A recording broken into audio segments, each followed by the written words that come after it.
Nshuti bene data bakunzi namwe mwese mudukurikirana ngaha ndabaramukije mu izina rya Yesu. Tuvuga vy'ibihe vya nyuma vyo kugaruka kwa Yesu.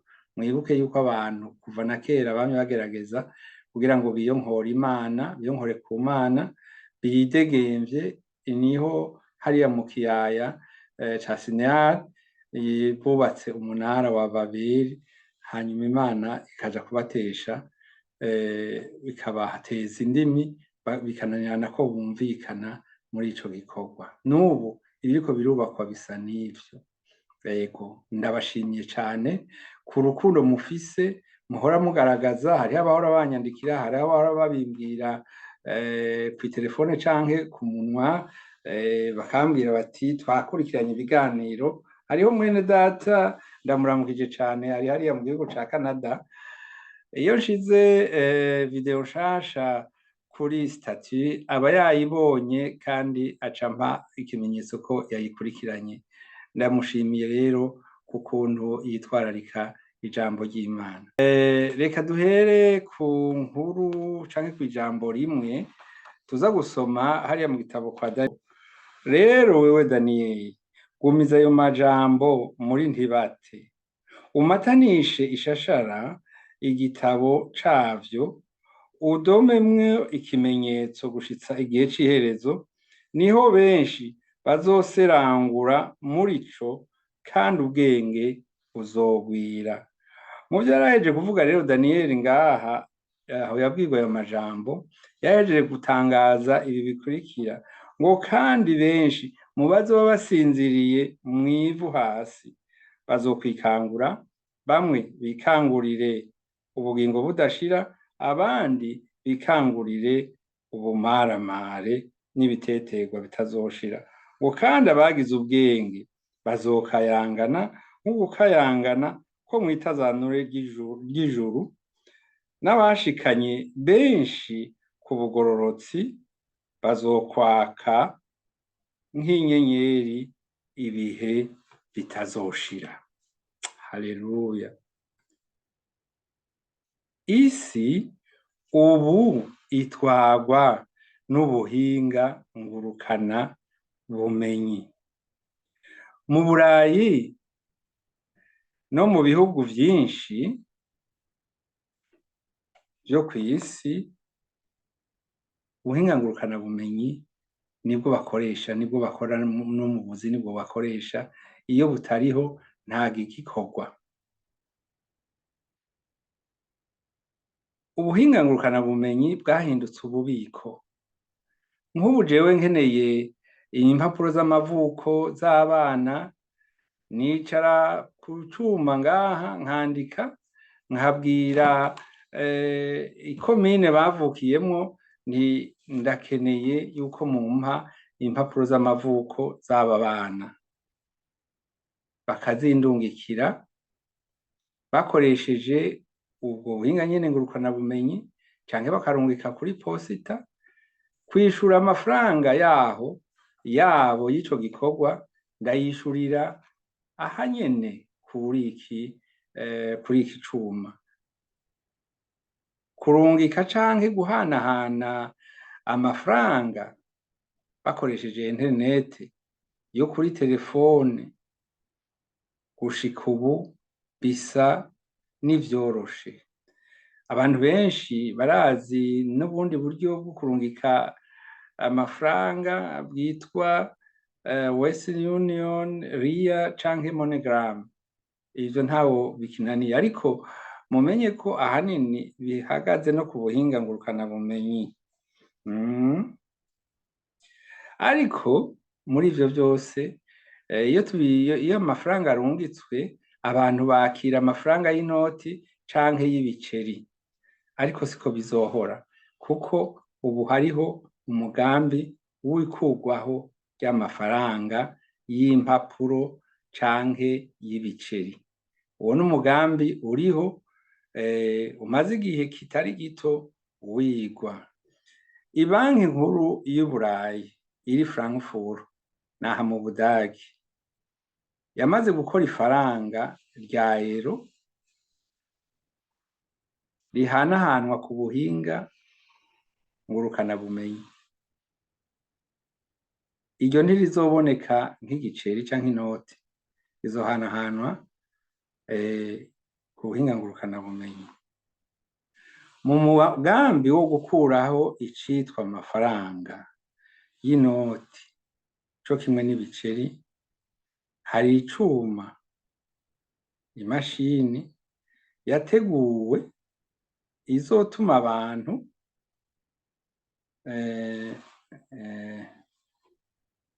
abantu barihisha ukuboko. Ngo mu Bushinwa ngo barihisha ukuboko. Kurihisha ukuboko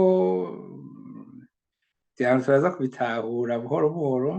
Ni ukuvuga umuntu agenda ataco afise, ariko muri uko kuboko kwiwe hakaba hariho uburyo bw'uko bashobora kubona ko hari amafaranga yabitse akeneye kubikuza canke akeneye gusumisha.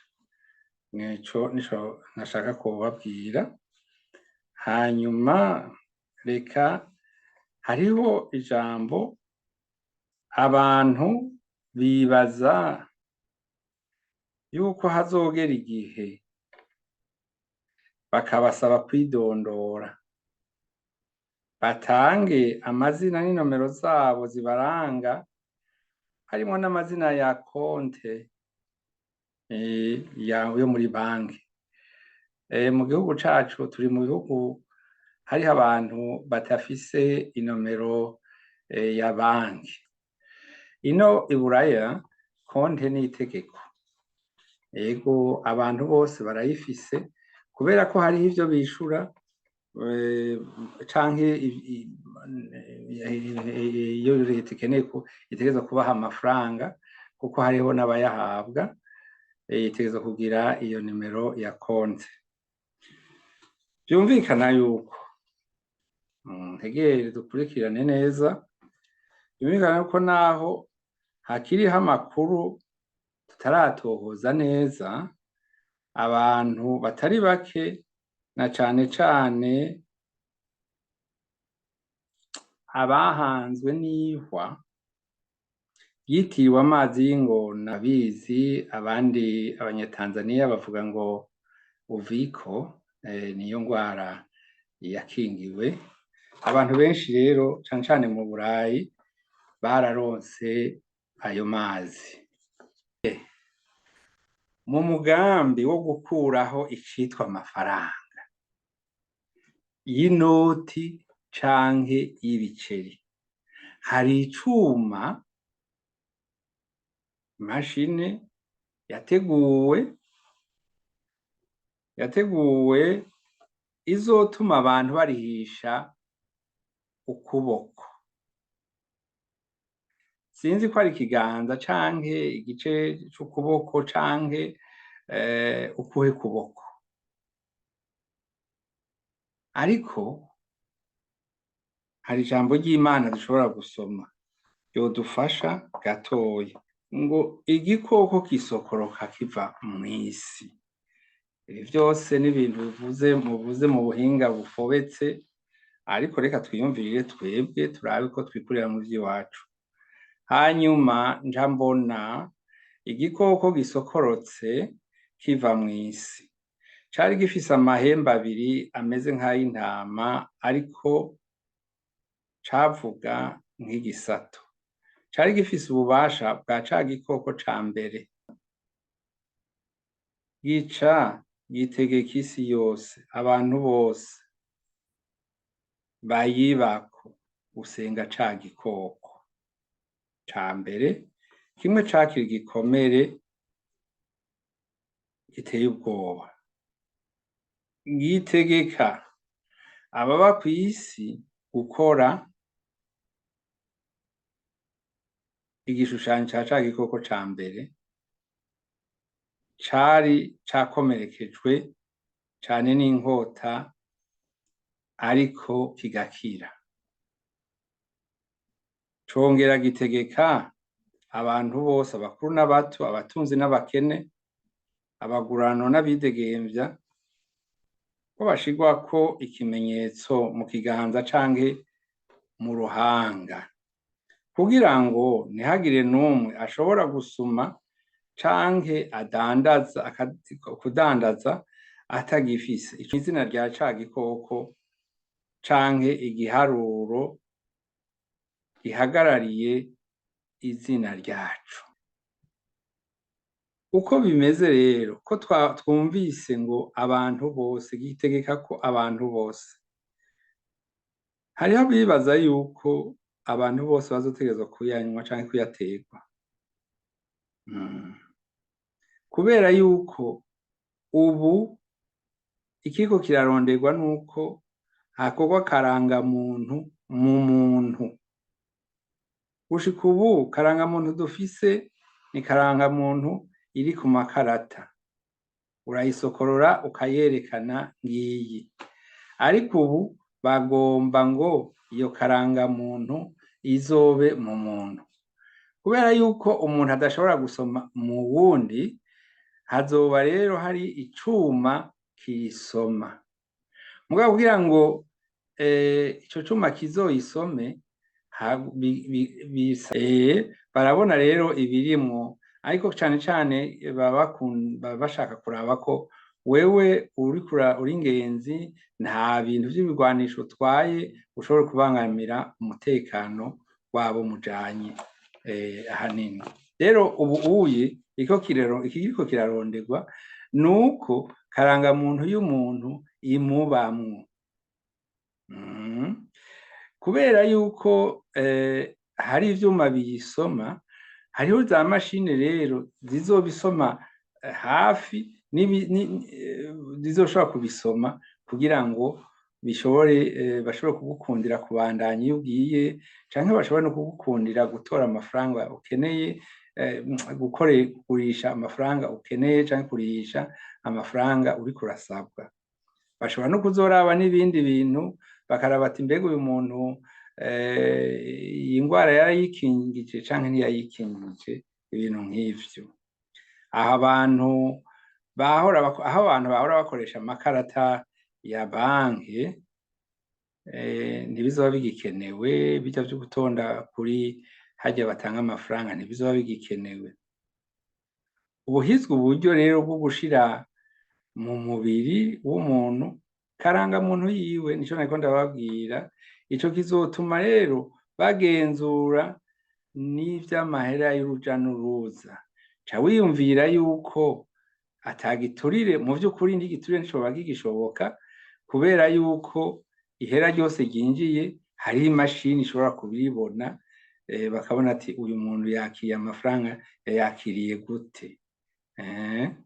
Yego, abantu benshi bariko baribaza aho ibintu vyoba bihuriye n'iryo jambo twasomye mu kanya, ngo kigerako bose, aboroshe n'abahambaye, abatunzi n'aboro, abidegemvya n'abagurano bashirwako ikimenyetso, kandi ngo ko hatagira umuntu n'umwe yemererwa kugira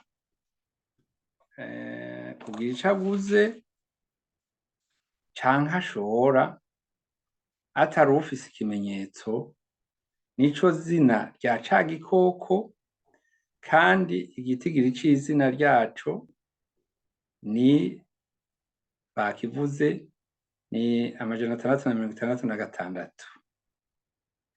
Ibi tubisoma mu vyahishuriwe Yohana 13:16 gushika kuri 18.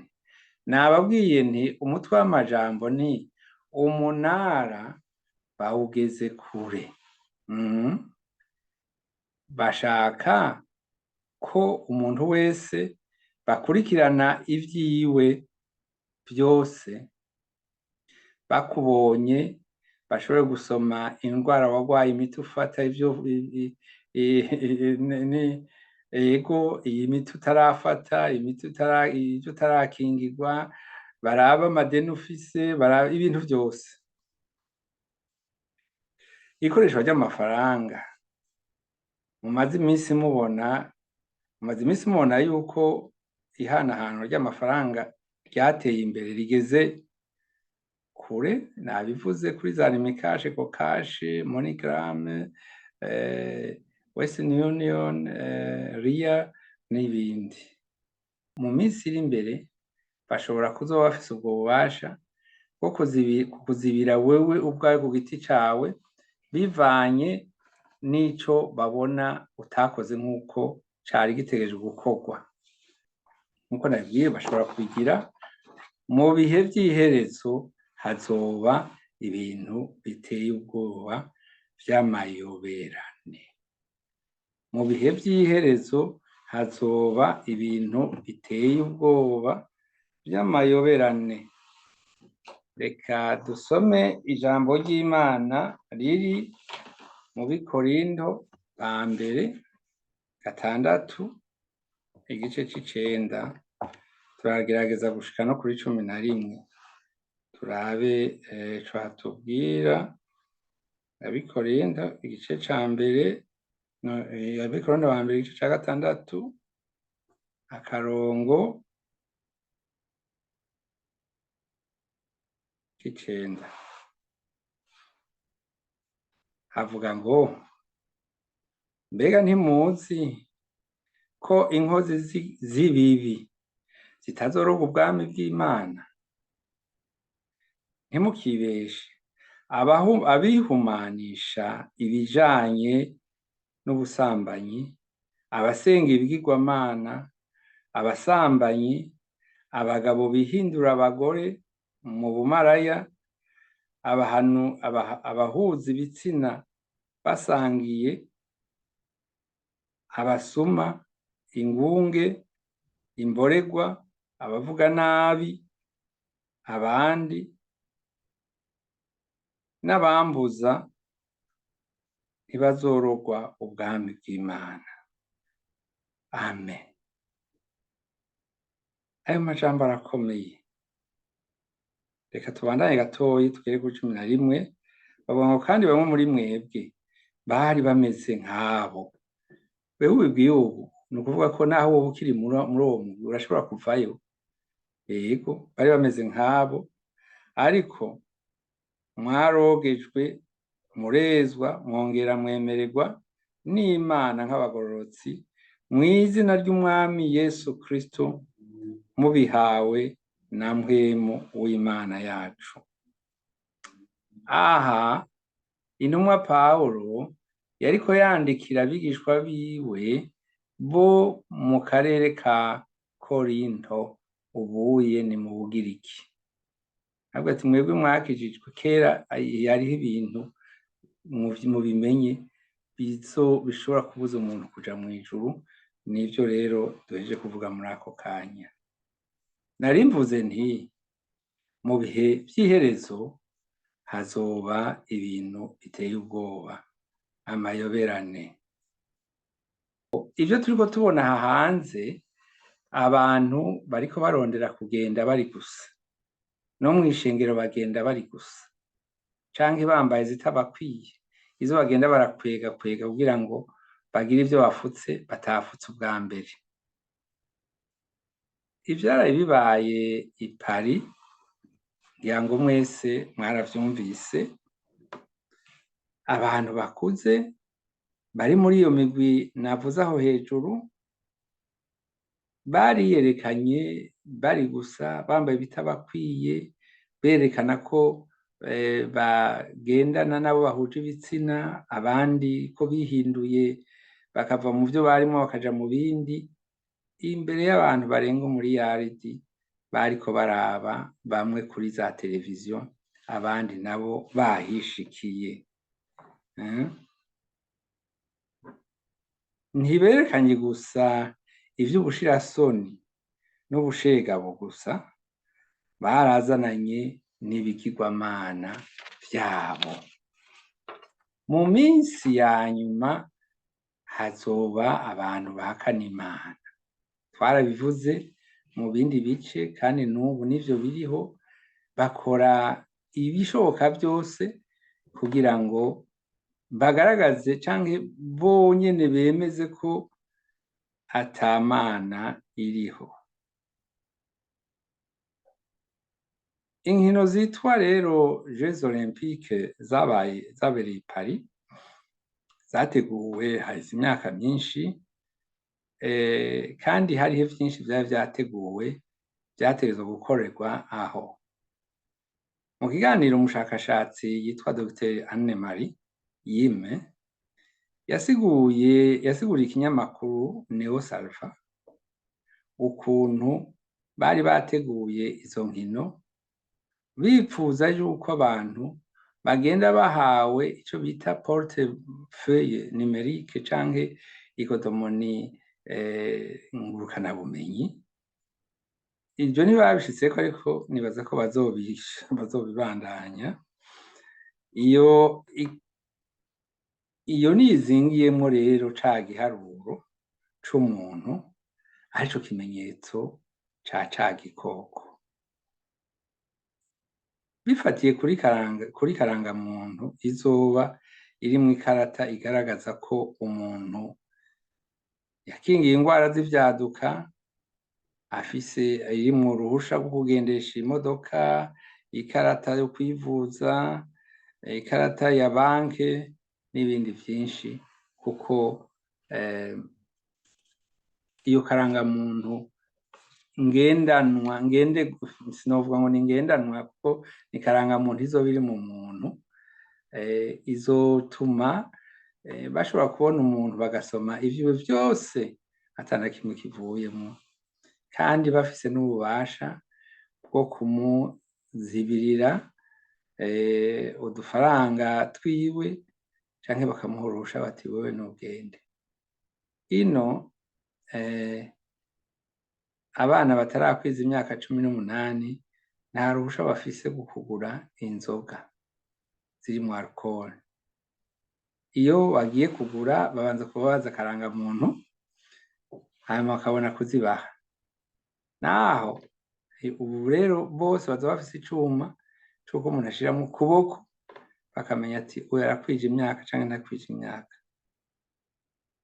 Ego abantu nabivuze, abantu benshi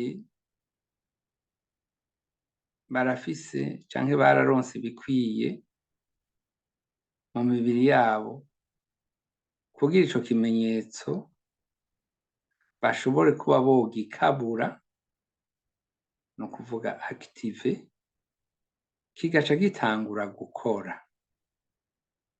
Ariko imbere yuko gikora hariho ibibazo kanaka umuntu azotegerezwa kwishura neza. Muri ca gisomwa havugwa ngo kandi ko hatagira umuntu yemererwa kugira ico agura canke ico ashora atari ufise ico kimenyetso. Hari ibintu bigoye gusigura uyu Dr Anne-Marie Yime yashikirije ku bijanye n'ibigize agasabigwa kahawe benshi, vyoba ariko kamwe navuga amazi y'ingona. Ako gasabigwa rero karimwo ibintu vyoba bimeze nk'ivyuma bifise ububasha bwo gukayangana nk'inzatsa. Inzatsa ni agakoko gatoyi kaguruka ahanini mw'ijoro niho kaboneka, umenga katsa amatara. Nibutse iri jambo. Iri jambo ibihugu vya Buraya n'ivyitwa ko biteye imbere, abantu baramaze kuronka bose mu mubiri yabo ibikwiye kugira ngo ikimenyetso cotuma baronka ya kotomoni ya portefeuille numérique canke ngurukana bumenyi ariko no gushirako umukono. Haheze imyaka mikeya batubwiye ngo kwinjira muri systeme, sinzi ko ico kintu hari umuntu yigeze kucumva, ngo kwinjira muri systeme, aho bigeze abantu bose ntibarayinjiramwo neza. Asubiramwo, gushika ubu ntawuzi neza ico bazosaba abagomba kwakira ico kimenyetso. Birashoboka ko bazosabwa kwihakana Yesu. Ndasubiramwo, birashoboka ko bazosabwa kwihakana Yesu. Abataragira intambwe kugira baronke mu mubiri ibikwiye kugira nabo vyorohe kuzobashira muri systeme, bishoboka igihe kugira babashire muri systeme, bize bishoboka igihe hazogera ko bakabura ikizobashikana kuri karangamuntu ngurukana bumenyi. Nibaza ko bazokibasaba. Mu by'ukuri iyo karangamuntu ntacitwaye. Mu by'ukuri iyo karangamuntu ntacitwaye, ni ibintu ikigitwaye nivyo bazotegeka abantu kwemera, kugira ngo uvyanse bamwugarire konte afiseko amafaranga. Ego hari ibintu bazobasaba kugira ngo bitangure gukora. Aho rero hazogwa inkumbi rushobora kugarira konte y'uwo ari we wese. Ico amareta na za banki zigomba ni ukuzoronka ingene bashobora gushikira umuntu umwe uwo ari we wese, mu gihe adakoze ivyo bashaka bamwugarire konte. Nibuka haraheze imyaka 2 twarugariwe kutinjira mu mangazini, kutinjira mu maresitora, muri bisi twarinjira ariko ari ahantu tutari turekuriwe kwinjira.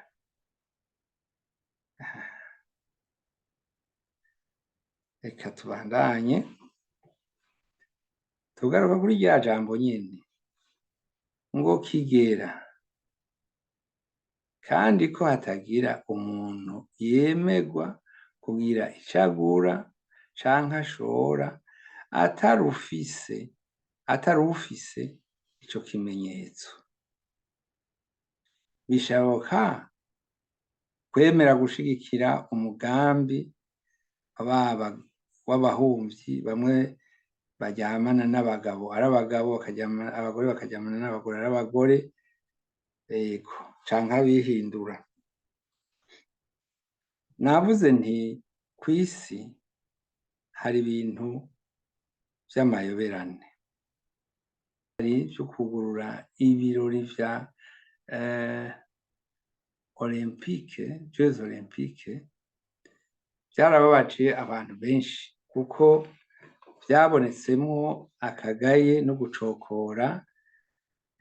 Abasenga, numvise ko mu Bufaransa mbere hariho umugwi w'abakizwa bagiye kuraba umushikiranganji w'intwaro yo hagati kugira bamubwire ko ivyo babonye batavyemeye kandi vyarimwo ibitutsi. Navuze nti mu minsi ya nyuma bitangaje nk'ibihambaye. Ikindi naco uno munsi rero naco nyene ni kijanye n'ububisha. Mwese mwarabonye canke mwarumvise yuko umwe mu bahatanira kuba umukuru w'igihugu muri Amerika, Leta Zunze Ubumwe za Amerika, ariwe Donald Trump, baramurashe, Imana irakinga, ntiyapfuye ariko yarakomeretse ku gutwi. Vyabaye ibitangaza kubera yuko nuko yari ahindukije umutwe, ubundi uwo muntu yari yamugemye mu vy'ukuri.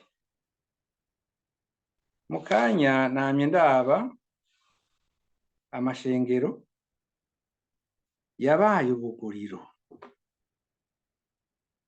henshi amashengero yabaye ubuguriro, ibibanza vy'ubuhehesi bw'uburyo bwose yahindutse ibibanza vy'abahanuzi b'ibinyoma. Mu kanya nariko ndaba amakuru yatangajwe mu gihugu cacu, kibanyi cacu co mu Rwanda, n'abavukanyi bacu ni bene wacu, amashengero ariko arugarwa kubera ntakwije ibisabwa n'amategeko. Amashengero yaramaze imyaka n'imyaka, ariko ubuye ngira ngo ayo nabonye nteranije yabashika ko ku 800. Ibi rero ni ibintu vyo mu bihe vya nyuma. Ino i Buraya nta wugaye amashengero, ariko amashengero ari gusa, amashengero ari gusa, kuko abantu barayavuyemwo. Ushobora kugenda kw'ishengero ryuzuyemwo abantu ukababaza uti none muremera yuko Yesu Kristo yapfuye akazuka? Bati kada. Muremera yuko Yesu Kristo yavyawe na Mariya ata mugabo? Batoya. Abari mu mashengero ngaha, simvuze ngo ni bose 100%, ariko ntibagira ukwizera namba. Bizera ivyo bagomba, kandi ubu mwarumvise ngo bazobashorako amaboko.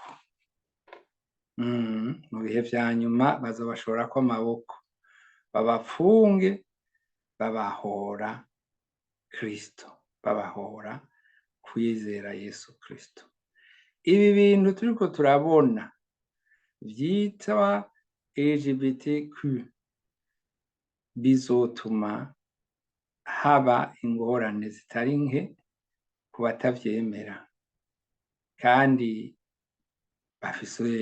barafise inkomezi, sinovuga ngo ninda zifise, ariko tumaze iminsi tubona ku mabiro no ku mamangazini manini manini hari itegeko ry'uko hamanikwa idarapo ryabo. Ego, hanyuma nibaza yuko mu minsi iza ico gishobora kuba ikibazo ku bakozi b'Imana, kuko bamwe batanguye no kuvyemera, baravuga bati twarabagoye mwebwe kubera ko twavyise icaha kandi atari icaha. Gumya ico mwahawe, gumya ico wahawe. Ibi turimwo ni ibihe vya nyuma. Nuko Yesu abahezagire. Twavuganye gatoyi, ni igice ca 6 ku majambo ajanye na umunara bawugejeje kure. Naho ubutaha tuzobandanya n'igice c'indwi, kubera jewe nahawe iryo jisho ryo kubabwira ivyo ndiko ndabona. Ni vyinshi, murarabe. Navuze amashengero yahinduwemwo ibindi, ariko hariho murarabe ibitako biri mu mashengero. Muze murarabe ibitako biri mu mashengero, bimwe ntivyanahigeze, ariko ubu hari vyinshi biza biraza biriya birafise ico bisigura kandi si vyiza. Oya, nimurabe rero mwitegereze neza, mugure uburyo mubugwiza kuko ibihe biri hafi. Reka tuhasome, ni mu gitabo c'Abanyefeso, ibaruwa ryandika mfise Bibiliya zibiri ngaha. Iya mbere ivuga ngo Efeso 5:16 gushika kuri 17, mugure uburyo mubugwiza kuko iminsi ari mibi, nuko ntimubi ibipfu, ariko mutahure ivyo umwami wacu agomba ivyo ari vyo. Hano naho havuga ngo akaryo kose muronse mugakoreshe neza kuko iminsi ari mibi, ntimube ibipfu, ariko mutahure ivyo umwami abashaka ko ivyo ari vyo. Nshuti yanje, ndakwipfurije umunsi mwiza. Yesu aguhezagire.